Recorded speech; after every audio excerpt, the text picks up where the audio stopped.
આપણી સાથે સુરતથી ધનરાજ બાગલે જોડાઈ ગયા છે। ધનરાજ, જે રીતે આરટીઓ કચેરીને જે બોમ્બથી ઉડાવી દેવાની ધમકી મળી છે, ત્યારે સુરતમાં કઈ રીતની તપાસ ચાલી રહી છે, કઈ કઈ ટીમો ત્યાં પહોંચી છે, શું વિગતો?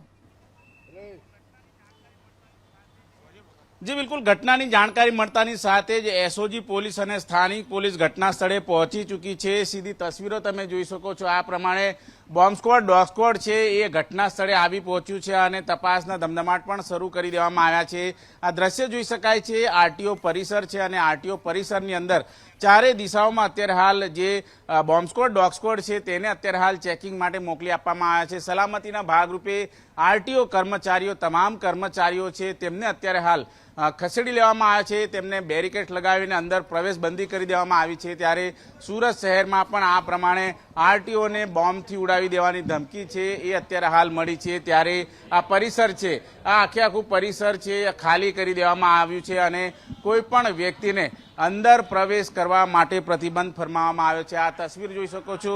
તમામ જે લોકો હતા, જે લાયસન્સ કઢાવવા માટે આવ્યા હતા, તેમને અત્યારે હાલ બહાર મોકલવામાં આવ્યા છે। ત્યારે તસવીરો તમે જોઈ શકો છો। એસઓજીની ટીમ છે, સ્થાનિક પોલીસની ટીમ છે, એ અત્યારે હાલ તમામ જે પરિસરની અંદર છે એ અત્યારે હાલ તપાસણી કરતા જોવા મળી રહ્યા છે। ત્યારે સુરત શહેરની અંદર જે પ્રમાણે અત્યારે હાલ બોમ્બની અફવા છે એ અત્યારે હાલ સાબિત થતી જોવા મળી રહી છે, કારણ કે અત્યાર સુધીની તપાસમાં કોઈ પણ જાતની સંદિગ્ધ ચીજ વસ્તુ છે એ નથી મળી આવી। ત્યારે આ તમામ બાબતને લઈને અત્યારે હાલ તપાસના ધમધમાટ છે શરૂ કરવામાં આવ્યા છે। સુરતમાં અગાઉ પણ 3 થી 4 વખત બોમ્બથી ઉડાવી દેવાની ધમકી છે એ આપવામાં આવી હતી। ત્યારે સુરત શહેરમાં જોઈ શકાય છે અત્યારે હાલ આ પ્રમાણે જે અત્યારે ઘટના બની છે, ત્યારે તમામ જે પોલીસ અધિકારી, કર્મચારીઓ છે એમને અત્યારે હાલ ખસેડી લેવામાં આવ્યા છે। અત્યારે જોઈ શકાય છે અંદરના ભાગે અત્યારે હાલ ડોગ સ્ક્વોડ છે એ સતત ચેકિંગમાં લાગી ચૂક્યું છે। અગાઉ પણ સુરત શહેરમાં જે પ્રમાણે વીઆર